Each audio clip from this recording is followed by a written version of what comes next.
Mis hermanos, Dios les bendiga. Me alegra estar con ustedes en este programa para la familia. Me alegra mucho más saber que la obra de Dios se está dando en una forma consistente, en una forma bien ordenada, en relación con el programa de crianza y educación para las familias de la iglesia. Entiendan que en un programa de crianza y de educación, los padres los padres no podemos excluirnos, porque al tiempo que estamos pensando en el desarrollo de nuestros hijos, nosotros también tendremos que ir superando cosas para que nuestros hijos puedan ser impactados por condiciones mejoradas de la vida nuestra y podamos dejarles ver recursos de Dios que para nosotros son nuevos, para ellos novísimos, pero en temprana edad se convierten en recursos importantísimos para solventarlos en el desarrollo futuro de sus existencias. Así que bienvenidos a un programa donde todos estamos recibiendo educación y donde de alguna forma todos estamos siendo criados, porque aquí el que está haciendo la crianza es nuestro Padre Celestial. Vamos entonces a orar. Introduzcamos el programa con oración. Vamos a decirle al Señor que nos bendiga, nos dé sabiduría, nos dé habilidades para asimilar, nos dé capacidad para establecer regímenes válidos en la estructuración de nuestra vida para el bien de la familia y nos dé recursos pedagógicos, condiciones especiales para aportar todo esto a nuestros hijos en los planes de crianza y en los planes de educación. Padre eterno, te damos gracias por esta oportunidad magnífica que nos das de poder congregarnos en tu nombre, de poder estar aquí, Señor, sostenidos sobre los principios de confianza y de seguridad en la revelación que nos das por tu palabra, poder entender tu buena voluntad, Señor, para conducir nuestra existencia en el orden correcto, Señor, en el que nosotros debemos estar y estar funcionando para el bienestar de nuestros hogares, de nuestras familias. Bendícenos, Dios, con una visión de tu verdad mejor. Bendícenos con razones nuevas. Bendícenos con el entendimiento de las condiciones equivocadas que hayamos tenido, corregirlas, Señor, a tiempo para el bien de todos. Oh Dios de la gloria, tú eres un Dios que te gozas en compartir con nosotros las verdades que sostienen tu existencia. Ayúdanos a entender todo esto. En el nombre de Jesús el Señor. Amén. Amén. Estamos tratando de encontrar la claridad necesaria para despertar un estado de conciencia importante, que es el fundamento de todo orden en la vida de un ser humano. Tiene que ver con el lugar que ocupa Dios en la vida nuestra como individuos, la vida nuestra como entidad social. Qué tan central y definitiva es la ubicación de Dios en la conciencia particular de cada una y en la conciencia comunitaria. En el pueblo de Israel, todo lo relacionado con Dios era central. En el campamento del pueblo, cuando se movía a través del desierto, ellos colocaban el tabernáculo y alrededor del tabernáculo se levantaban las tiendas de las tribus, de modo que el tabernáculo se encontraba en el centro mismo, en la plaza central del campamento de Israel. Nunca fue un lugar marginal, nunca fue un establecimiento colocado en la periferia. Siempre fue el centro mismo de la vida del pueblo de Israel, y eso estableció el orden del funcionamiento de ellos como pueblo, como nación, como entidad social espiritual. Bueno, eso no ha cambiado. Dios debe seguir teniendo un lugar central, pero la idea que alrededor de esto estoy buscando insistir y que se asimile bien es el hecho de que Dios se convierta no solo en el punto central de la vida nuestra, sino en aquel que rodea, que llena todos los espacios de nuestras posibilidades existenciales. Dios como una experiencia de plenitud. Dios como una experiencia de plenitud, ¿ya? El Señor, hablando con el pueblo de Israel,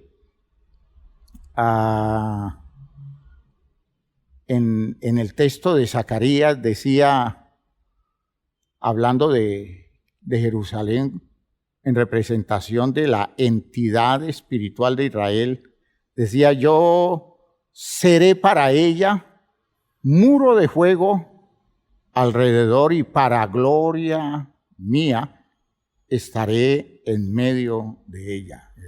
Rodea y está en el centro. Qué cosa tan hermosa en la realidad relacional del pueblo de Dios, en la experiencia profética de Zacarías.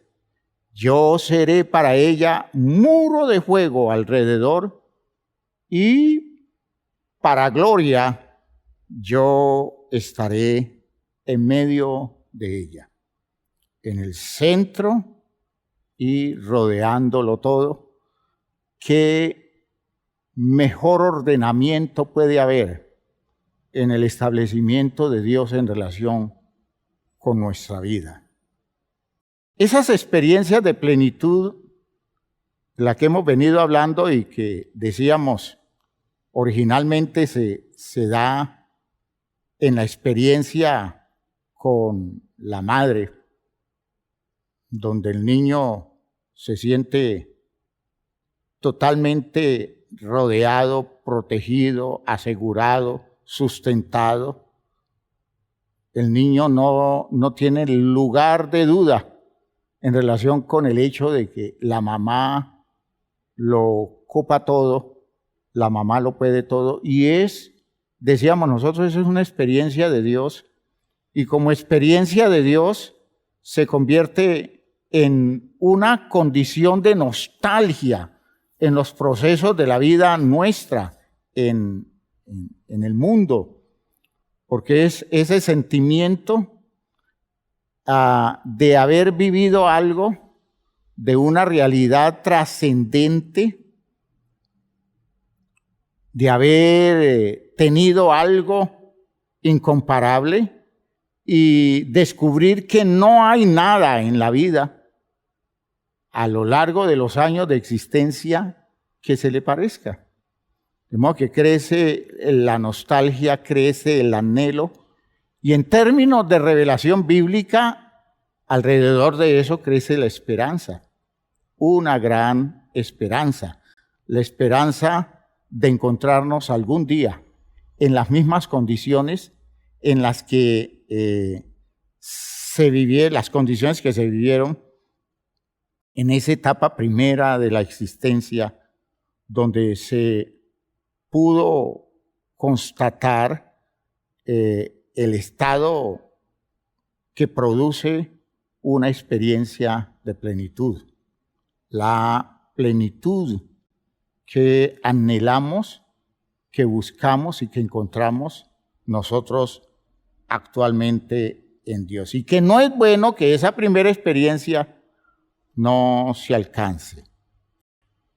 De modo que en la búsqueda de pronto nos encontramos con la realidad del Dios revelado, un Dios que está buscando que lo encontremos en una experiencia de plenitud, que lo descubramos en esa dimensión de su posibilidad incomparable y que aprendamos a vivir bajo los efectos de esos recursos que son recursos sustentadores, recursos de confianza absoluta, de realización plena.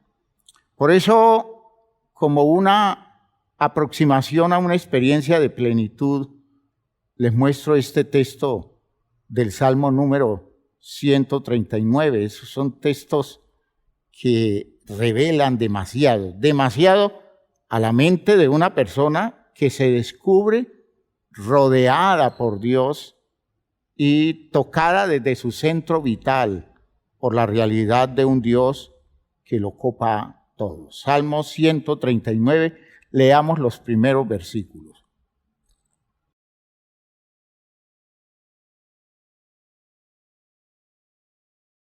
Dice el salmista: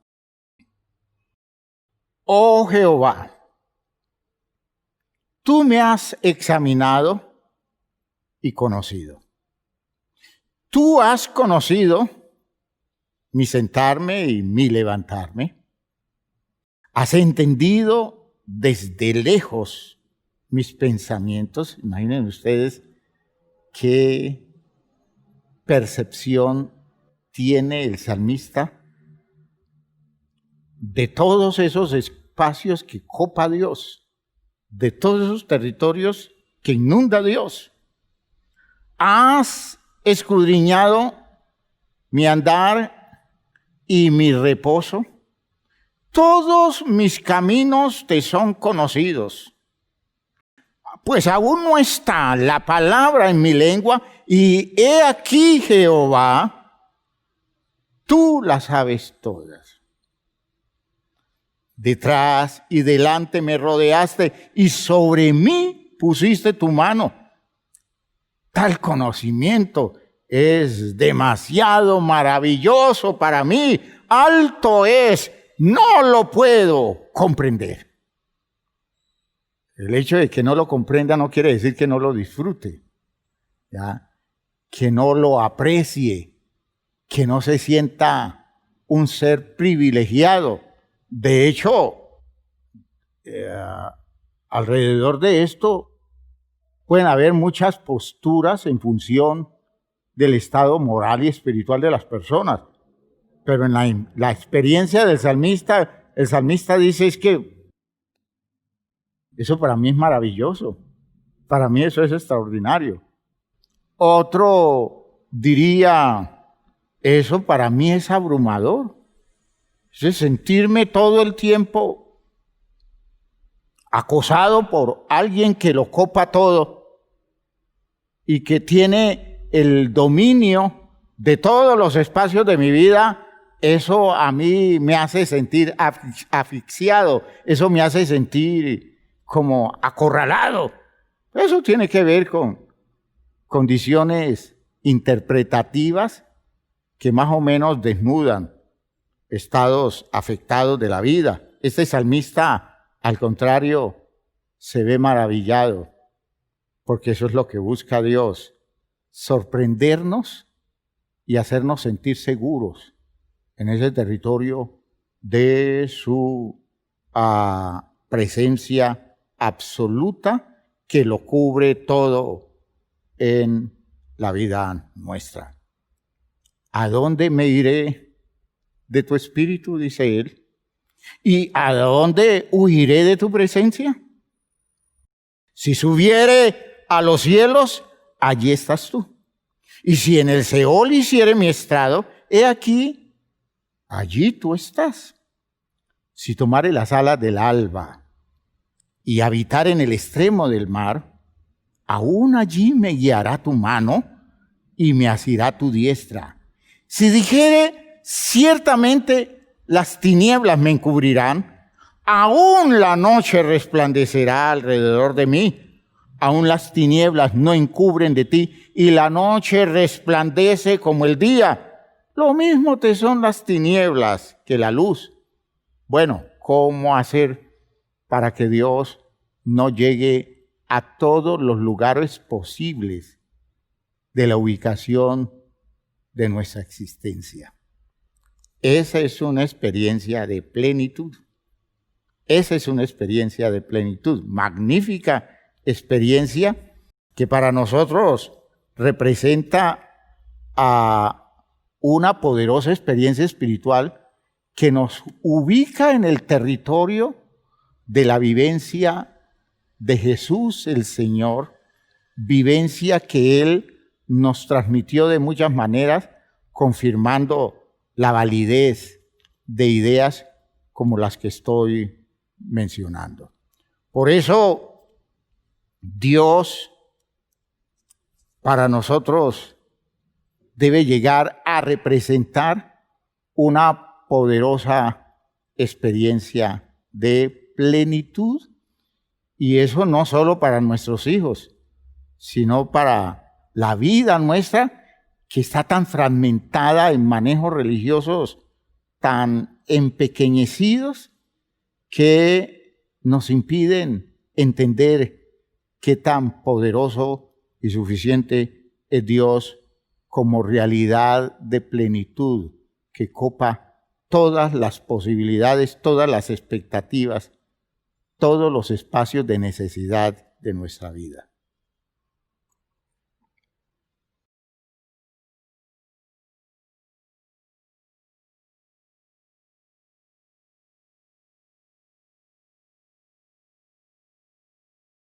Dios es una referencia fundamental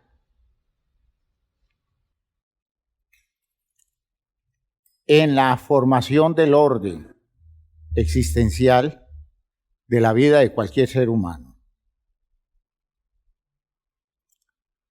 Entonces podemos decir hoy, complementando lo que hasta aquí hemos dicho, que la plenitud de Dios para nosotros es el principio base del orden en la vida nuestra. ¿Ya? Hablamos de la plenitud de Dios.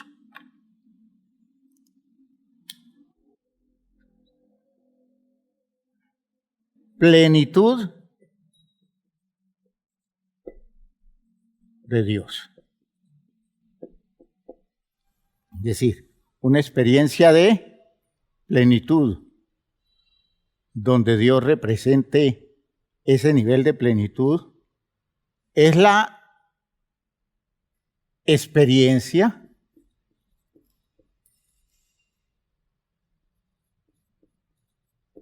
base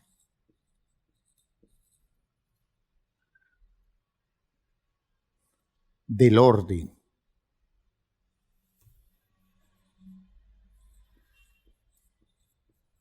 En la vida de un ser humano. ¿En qué se fundamenta el orden de un ser humano? En que Dios lo sea todo. En eso se fundamenta el orden para un ser humano. Si Dios lo es todo, alrededor de ese Dios que lo es todo, se va colocando todas las cosas de la vida de esa persona. En la figura del texto de Zacarías que mencionaba, Dios está rodeando, ¿sí? Como un muro de fuego, hablando de la protección. Dice que estamos hablando de una experiencia post-exílica en Zacarías, y tendríamos que entender que se está reconstruyendo la ciudad de Jerusalén. Sus muros están en el piso y se reconstruye Jerusalén. Y entonces, en esas condiciones hay mucha inseguridad porque hay enemigos grandes afuera. Y en esas condiciones por dentro hay mucho temor, hay muchas dudas, hay tendencia a la deslealtad, a la traición. Y entonces el riesgo es total y ellos sienten que están expuestos. Y en el centro, en el interior de la ciudad, que sería como el campamento, hay un vacío de Dios. Hay un vacío de posibilidades de la intervención de Dios, de posibilidades de la sustentación moral y espiritual de un pueblo, de la oportunidad de conocer la realidad de un Dios, como cuando en tiempos pretéritos estaba el templo en Sión y el templo era su garantía. El templo era su lugar protegido, su lugar seguro. Mientras estuviera el templo ellos se sentían seguros. Ahora están sin murallas, reconstruyendo, y están sin templo, ¿ya? Y entonces viene la palabra profética que dice, en la que dice Dios: yo seré para ella muro de fuego en derredor, es decir, alrededor de la ciudad. Las murallas no son tan importantes, no es tan grave que no estén, porque yo soy el muro que los protege, que los guarda, que los sustenta, que les garantiza la distancia frente a sus enemigos.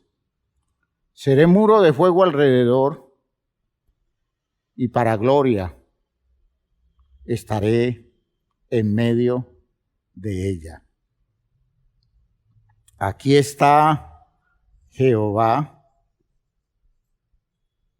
Aquí está Jehová. Aquí está Jehová. Aquí está Jehová.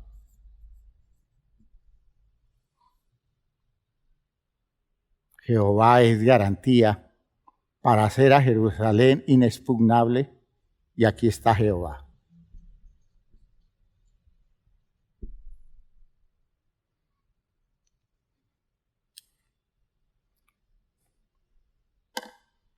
Ese es el principio de orden. En medio de todo esto,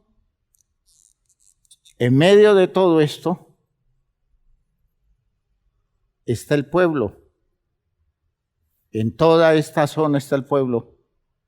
Por tanto, si mi vida está en cualquier lugar de estos, Dios es mi garantía, Dios es mi protección, Dios es mi sustento, Dios es mi paz. ¿Ya? Dios es mi paz. ¿Cómo se llama esto? Orden básico. Hay mucha gente que tiene a Dios aquí, en el centro de su vida, pero acá no. Acá necesita murallas de protección, murallas humanas, posibilidades humanas de garantías. Hay mucha gente que de pronto encuentra en un punto cardinal la garantía de Dios, pero el resto es una ausencia de Dios y dentro de sí es un trono vacío, de pronto ocupado por el ego, pero expuesto a que cualquiera de las fuerzas que le dominen la vida se entronice, porque Dios no está. Eso es desorden. Eso es mucho, pero mucho desorden. Y nuestros hijos crecen en ese desorden. Nosotros les pedimos que vayan estableciendo barreras de protección con todo lo que hacen y que ellos busquen levantar murallas sólidas, humanas, murallas a través de conquistas, logros, que los haga inexpugnables. Y sucede que, como en Jerusalén, sus fuertes murallas sucumbieron cuando el enemigo arreció, fue más fuerte, fue más poderoso, fue más grande. Y vean ustedes que eso nos coloca la visión muy clara de realidades nuestras. Nosotros pensamos que les creamos a los hijos nuestros seguridades y garantías y los ordenamos de acuerdo a un patrón social, y al poco tiempo descubrimos que nuestros hijos están invadidos por condiciones extrañas que los dañan, que los enajenan, que fuerzas extrañas toman el control de sus vidas. Y cuando uno va a ver, en el centro del corazón de ellos reina el poder de fuerzas que están muy por debajo. No alcanzan a ser condiciones suficientemente poderosas que establezcan el orden válido en el interior de la vida de esas criaturas. Y los hemos dejado expuestos, los hemos entregado para que condiciones extrañas terminen dominándoles la vida. La plenitud de Dios para nosotros es el principio base del orden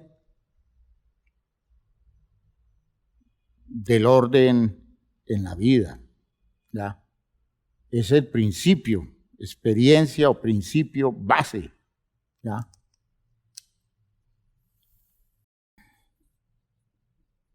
Principio o experiencia base. Vivir la experiencia de plenitud, que, como les decía, no es la condición más frecuente de los procesos existenciales en el campo espiritual. Es que Dios, hermanos míos, como experiencia, lo es todo para nosotros. El resto es producto de esa relación fundamental. Dios debe copar todo en nosotros. Experiencia de plenitud. El resto, si existe un resto, y de hecho lo existe, estará ligado a nosotros en función de esa relación base. Se los aclaro en la forma como se identifica la experiencia de los niños en relación con la mamá. Los niños en relación con la mamá viven una experiencia de plenitud que en términos de orden existencial es una cosa inseparable. Yo no puedo jamás hablar de las condiciones de la vida de un niño, por ejemplo, un niño en el vientre de la mamá o un niño especialmente en el primer año después del nacimiento. yo no puedo hablar de ese niño independizándolo de la mamá. Y jamás podría hablar de esa mamá independizándola del niño. Todo lo que viva la mamá en su gestación involucra al niño como una realidad que está allí haciendo parte de la realidad de ella. Ese niño está creciendo como un ser, pero ese ser está tan involucrado, tan imbricado en la intimidad con la vida de esa mujer, que todo lo que tenga que ver con la vida de ella no se puede valorar al margen del niño que está en su vientre. Y uno diría, pues ya nació el niño, entonces ya es el tiempo de ver a esa mamá con absoluta independencia de él. No, pasa todavía algún tiempo. Cuando nosotros hablamos de casi como un ser, madre-niño, niño-madre, ¿ya? Es un programa, los programas que maneja el Estado se definen como programas materno-infantiles. Es un programa donde la mamá está haciendo parte del espacio vital de ese niño y la medicina así lo establece. Hoy los manejos médicos no permiten que se desconecte el niño en ese tiempo primario de la existencia, se desconecte su destino de su ligazón inevitable con la mamá. Lo que come, lo que bebe, el tipo de espacios que se maneja, la mamá es decisiva. Eso es una experiencia de plenitud. ¿Ya? En la práctica espiritual, en ese caso diríamos, los dos se ven como uno, aunque son dos. Y son dos porque así es. El ser de la mamá es el ser de la mamá, el del hijo es el del hijo. Pero cuando están ligados en ese vínculo especial, materno-infantil, materno-fetal, eso se ve como uno solo. Todo lo que le pase a la mamá puede afectar al niño. Todo lo que esté afectando al niño puede afectar a la mamá. Si nosotros vamos descubriendo todo eso, decimos, la única forma de entender las posibilidades plenas del desarrollo de esa criatura es reconociendo que está unido al otro ser y que esa unión no es falsa, que esa unión no es superficial, que esa unión es real, que esa unión es fundamental. Y eso es orden.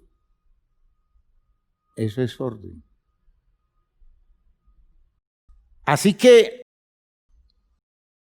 cuando vamos entendiendo eso, Dios estará unido a un ser humano siempre. Cuando se da esta plenitud de Dios, Dios estará unido a un ser humano siempre en relación con todo lo que le suceda a ese ser humano.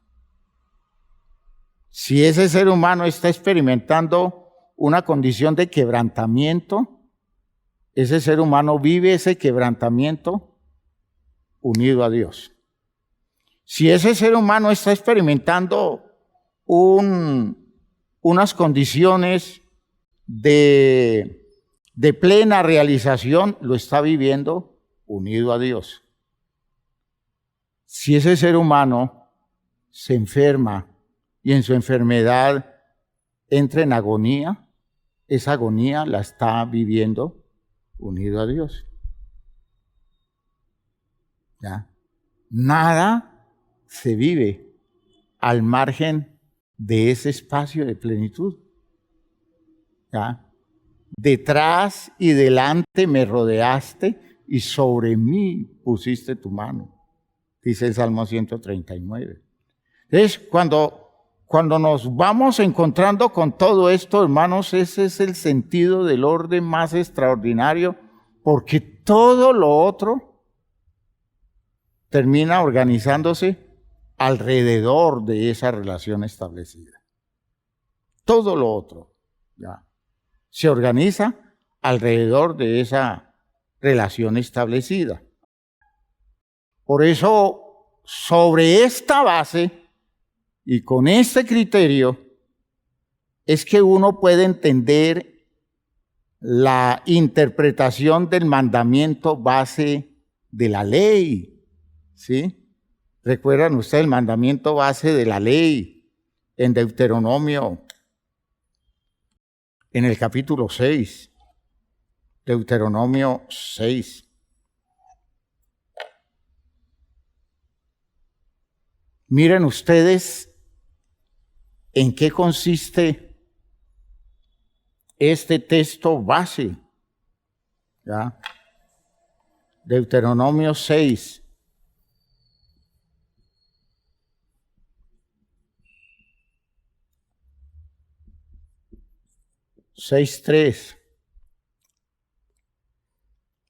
Dice el texto: oye pues, oh Israel, y cuida de ponerlos por obra, para que te vaya bien en la tierra que fluye leche y miel, y os multipliquéis como te ha dicho Jehová, el Dios de tus padres. Y aquí comienza la estructura del pensamiento. Oye Israel, Jehová nuestro Dios, Jehová uno es. Dios es uno. Es Jehová, es nuestro Dios y no es más que uno. Y eso tiene mucho sentido cuando se dijo, todavía lo sigue teniendo, pero para ellos es un sentido ordenador. ¿Por qué? Porque ellos consideraban la existencia de muchos otros dioses.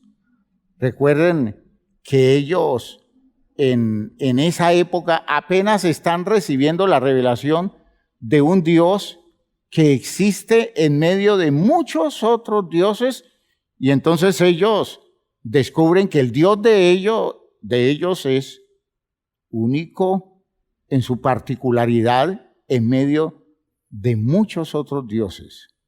¿Ya? Por favor, entiendan que este mandamiento no surge en una época en que el pueblo de Israel es un pueblo que está aceptando la existencia de un solo Dios y nada más. No es monoteísta.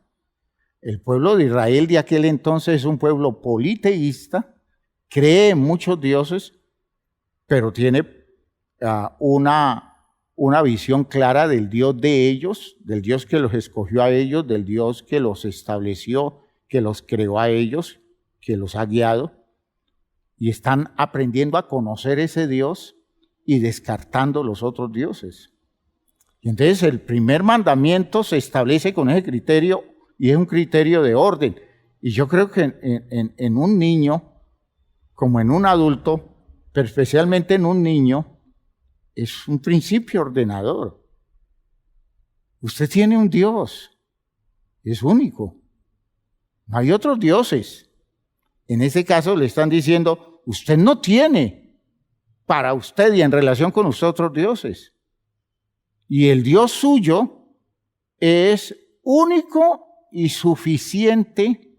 De modo que usted no tiene por qué guardar de reserva la posibilidad de otros dioses, la posibilidad de otras divinidades, porque el suyo es uno solo. Y ese solo alcanza para todo. Y ese solo lo debe ocupar todo. En esa época debió ser un mandamiento profundamente exigente, si lo es hoy, cuando nosotros tenemos claro el monoteísmo, cuando nosotros entendemos que no hay más que un Dios, y sin embargo todavía tenemos tendencia a aceptar, a veces marginalmente o a veces centralmente, la existencia de ídolos, de personalidades, de condiciones, las que asumimos como condiciones poderosas que influyen en nuestra vida o en quienes desarrollamos algún nivel de confianza y de esperanza en las posibilidades de ellos. Si eso lo vivimos hoy, ¿cuánto más en ese entonces? ¿Y cuánto debemos proteger a un niño de que no se, digámoslo así, se fragmente, no se atomice dirigiéndose hacia fuerzas divinas alternativas? Muchas de ellas tienen que ver con condiciones momentáneas que le ayudan a resolver problemas y los van sacando del territorio exclusivo, del dominio y del manejo y la presencia de Dios. Entonces, fíjese que es un hecho ordenador. Jehová nuestro Dios, Jehová uno es. Uno es. Es decir, no le dé dignidad de Jehová o dignidad del Dios suyo a algo distinto, porque el Dios suyo es uno. Y amarás, fíjense ustedes que es esas expresiones del mandamiento fundamental, donde los versículos están todos ligados en una secuencia con la expresión copulativa y. Entonces dice, oye Israel, Jehová nuestro Dios, Jehová uno es y amarás a Jehová tu Dios de todo tu corazón y de toda tu alma y con todas tus fuerzas. Fíjense ustedes, ¿ya? Amarás a Jehová tu Dios, amarás a Jehová tu Dios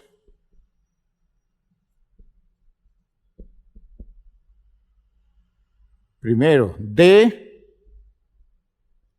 todo tu corazón. ¿Qué más? De toda tu alma y con todas tus fuerzas. Miren que aquí el elemento significativo del mandamiento es de todo, de toda, con todas. Es decir, un mandamiento excluyente. Ese es un mandamiento excluyente, por tanto, es un mandamiento ligado a la plenitud, al sentido de plenitud, y eso es orden. Eso no es cuento de que usted diga, vea, yo a Dios le doy una parte de mi corazón, a mi mamá otra partecita, a mi papá otra partecita, y a la vieja de la que estoy enamorado, yo le doy un buen porcentaje, pero pues a los demás también le doy de a poquito, y que Dios no se queje, porque también está metida en la repartición. ¿Usted cree que eso es orden? No, eso indica un gran desorden en la experiencia de plenitud, que es la verdadera experiencia con Dios. El mandamiento es excluyente, porque no hay espacio para nada más. No hay espacio para nada más. No es posible otra cosa. ¿Ya? Si se da otra cosa, no tenemos una experiencia, no vivimos en el principio de una experiencia de plenitud. Y tenemos otro cuento. Y ese cuento está indicando un desorden. Un desorden de fragmentación que en la medida en que nosotros nos vamos metiendo en él, a nosotros nos desbarajusta toda la vida. Porque al final estamos tan vendidos a tantas posibilidades que nosotros no tenemos cómo hacer un sistema jerárquico válido, porque todo es incierto. A veces está acá arriba y luego sube otro, y en ese vaivén van apareciendo como divinidades distintas, alternativas, influyentes, decisivas, muy distintas cada vez, donde la gente está viviendo en el aire porque no tiene nada sólido, no está anclado en nada y no hay garantías de sustento existencial en ningún momento. Esto es muy grave. Eso es muy grave. Entonces, el mandamiento es poderosamente, ¿qué? Excluyente de todo tu corazón, de toda tu alma, con todas tus fuerzas. ¿Y qué le queda a los demás? Para salud de la vida de la persona, nada, porque Dios se lo lleva todo. Dios se lo lleva todo. Porque oigan lo que voy a decir. En un momento dado los demás no podrían existir. En un momento dado los demás pudieran no estar.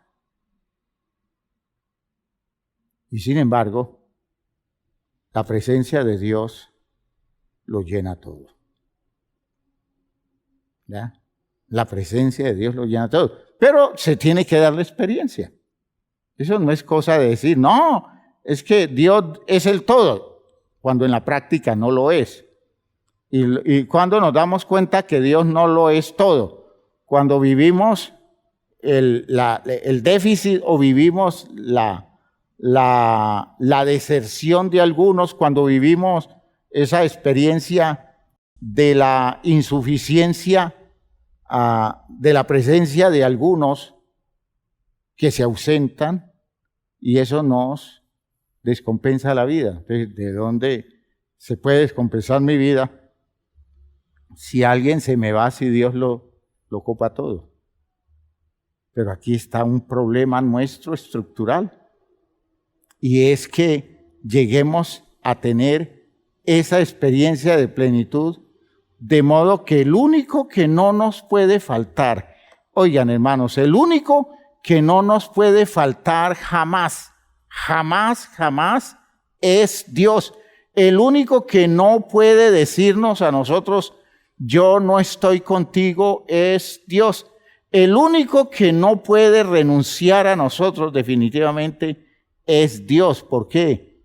Porque Dios lo está copando todo y mi alma lo está experimentando como una condición extraordinaria, maravillosa, de perfecta realización existencial. Espero que esa idea les esté quedando claro y que sobre esa idea se estén construyendo cosas muy serias en la vida de cada uno de ustedes y en relación con sus hijos. Entonces comienza a examinar la validez de ese mandamiento, usted ha sido capaz de hacer la gestión de entregar todo el corazón suyo a una relación, de modo que de ese corazón no quede ni un pequeño fragmento que usted pueda usar en otro sentido. Cuando usted viva esa experiencia, descubrirá que la presencia de los demás en la vida suya se ordena. Los demás terminan ocupando un lugar ordenado bajo la sombra de su relación con Dios.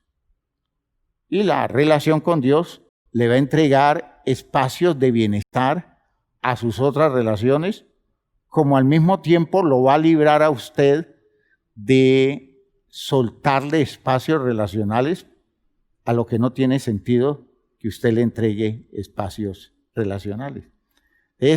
Hay una liberación, hay una salvación, hay un rescate de la vida cuando yo estoy dirigiendo todo en mí hacia Dios, mi corazón, mi alma, mis fuerzas. Ya. Y espero que eso esté dando mucho sentido y mucha claridad a esto que estamos diciendo. ¿Ya? Por eso, alrededor de esto surge otro principio, el principio del sustento de Dios. ¿Ya? Mandamiento básico: amarás a Jehová tu Dios. Oye Israel, Jehová, vuestro Dios Jehová uno es, y amarás a Jehová tu Dios con todo tu corazón, de todo tu corazón, de toda tu alma, con todas tus fuerzas. Ahora viene el principio del sustento que está ligado a esto. ¿Cuál es el origen del sustento de mi vida cuando Dios está por todas partes en relación conmigo, está en el centro de mi vida y todo lo otro está marginal porque Dios ocupa todo el territorio? ¿Cómo se establece el principio del sustento? Ese principio del sustento, y este es orden, lo encontramos en Mateo en el capítulo 6. Mateo 6.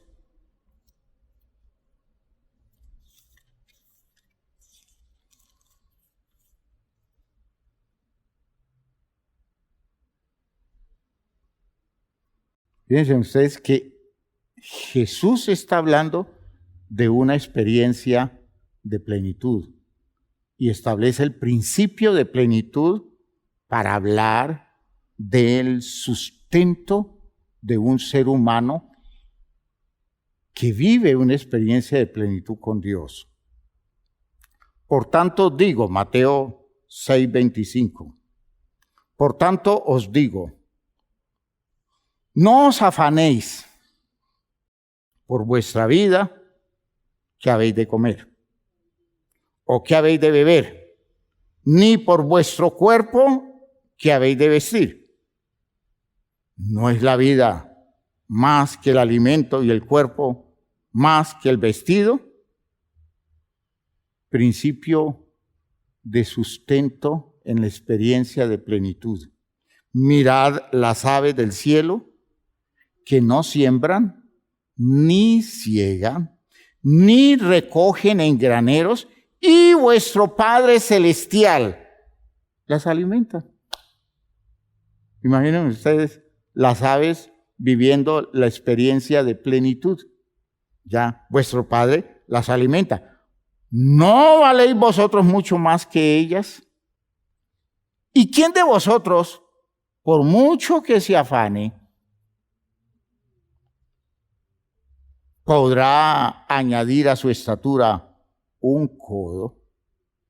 Entiendan que no está hablando de 1 centímetro, no está hablando de 1 pulgada, está hablando de 1 codo, unos 45 centímetros, 1 codo.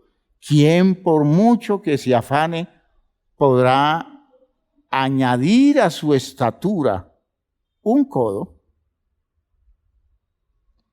Y por el vestido, ¿por qué os afanáis?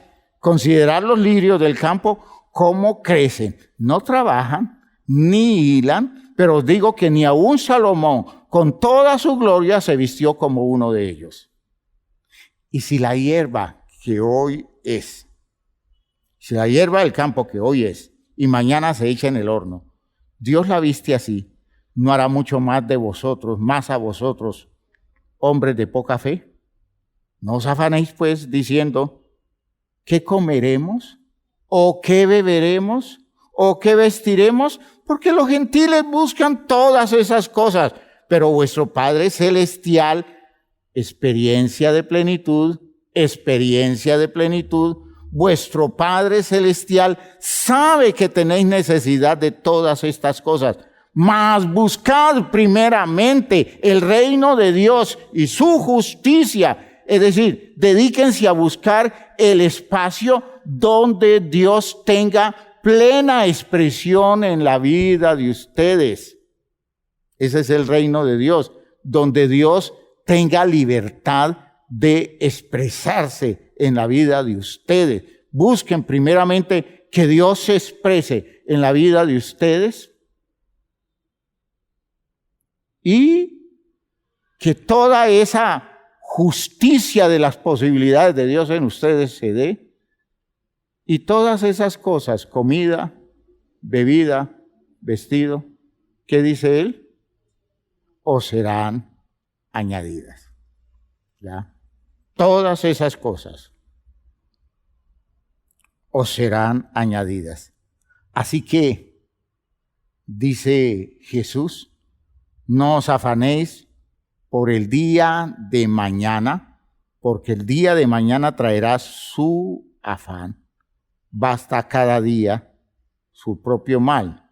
No está diciendo vivan de cualquier manera, está diciendo esfuércense en hacer lo correcto, pero estén asegurados en el hecho de que la garantía del sustento de ustedes no es de ustedes. No es simple esfuerzo de ustedes, es un programa de Dios. Denle crédito al programa de Dios, descansen en eso y hagan lo que tengan que hacer con responsabilidad, porque Dios estará todo el tiempo sustentando lo de ustedes y estará llevándolos a entender que si Él está, muchas preocupaciones no se justifican de la manera que las manejamos. Espero que esto haya sido claro. ¿Usted sabe lo que significa para su hijo poder convertirse en un hombre, su hija convertirse en una mujer esforzada, luchadora, pero sustentada en esta experiencia de plenitud, de modo que toda su gesta existencial la haga en el territorio de la paz que concede saber que su sustento está en las manos de Dios? Eso es incomparable, eso es orden, y ese orden es clave. Espero que esa idea haya quedado clara, que se haya podido entender hasta allí esto que estoy tratando de insistir, porque duele uno descubrir que la gente se pierde en experiencias mediocres, insuficientes, experiencias irrealizantes, experiencias que aportan poco contenido a las posibilidades de la vida de la persona humana. Espero que entiendan por qué es un factor ordenador decisivo. Dios llenando todo. Y usted me dirá cómo es posible. Es cosa de crecer, es cosa de ir abriendo espacios y permitiendo la llegada de Dios con todos los criterios, con todas las verdades, con todas las elaboraciones que se nos prestan, producto de ese tipo de vivencia extraordinaria que da a saber que Dios ordenó las cosas en relación con nosotros para Él coparlo todo y desde allí lanzarnos a la relación con el resto.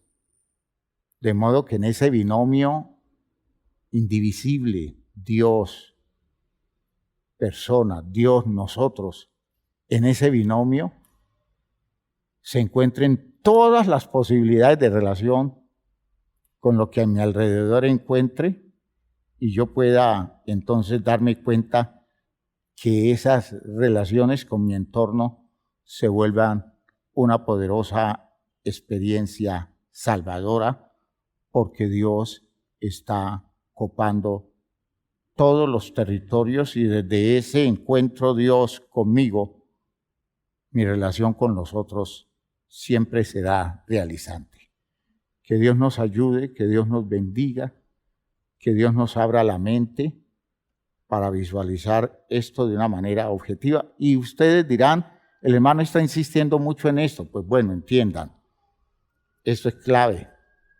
Si vamos a hablar de orden, esto es clave. Van a ver ustedes que las demás cosas las vamos a ir colocando en función de esta claridad y será mucho más fácil entender el sentido de una vida ordenada cuando Dios está donde debe estar.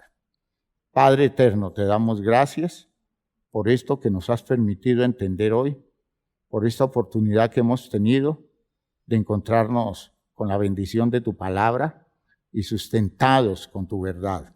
Gracias por todas las posibilidades de edificación que tenemos, por todas las riquezas espirituales que tú nos estás permitiendo alcanzar en el entendimiento de estas cosas. Hay un trabajo para hacer, tú nos vas a ayudar, tú nos vas a bendecir, tú nos vas a abrir caminos, nos vas a abrir espacios de posibilidades para lograr este bienestar. En el nombre de Jesús el Señor. Amén. Amén. Amén. Bien, mis hermanos, Dios les bendiga.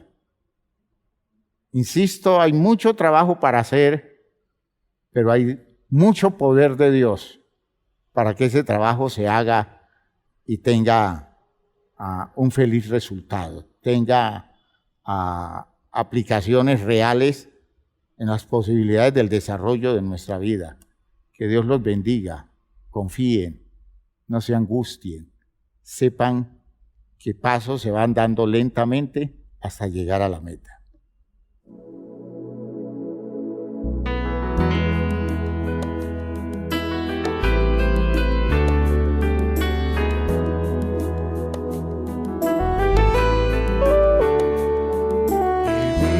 En un mundo a la deriva sin control, en medio de una sociedad sin rumbo y dirección, mas siempre habrá esperanza y un futuro siempre habrá, si en nuestro Dios confiamos y en su iglesia hallamos paz. Y es su iglesia que me guía y me consuela y si hay dolor, ella cuida bien mis pasos y me brinda eterno amor. Es el faro del Señor que me ilumina al caminar y es también la fortaleza que protege en todo mal. Es verdad, es paz, es vida y siempre busca el bienestar de cualquiera que permita a Dios hacer su voluntad. En su amparo es que yo crezco, pues a ella pertenezco. Gracias Dios, pues sé que en tu infinito amor me has brindado con tu iglesia salvación.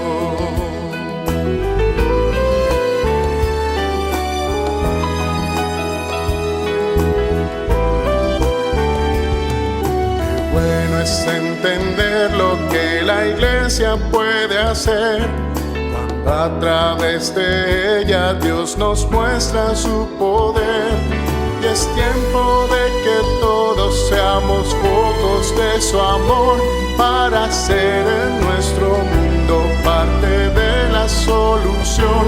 Y es su iglesia que me guía y me consuela si hay dolor. Ella cuida bien mis pasos y me brinda eterno amor. Es el faro del Señor que me ilumina al caminar, y es también la fortaleza que protege en todo mal. Es verdad, es paz, es vida y siempre busca el bienestar de cualquiera que permita a Dios hacer su voluntad. Y en su amparo es que yo crezco, pues a ella pertenezco. Gracias Dios, pues sé que en tu infinito amor me has brindado con tu iglesia salvación.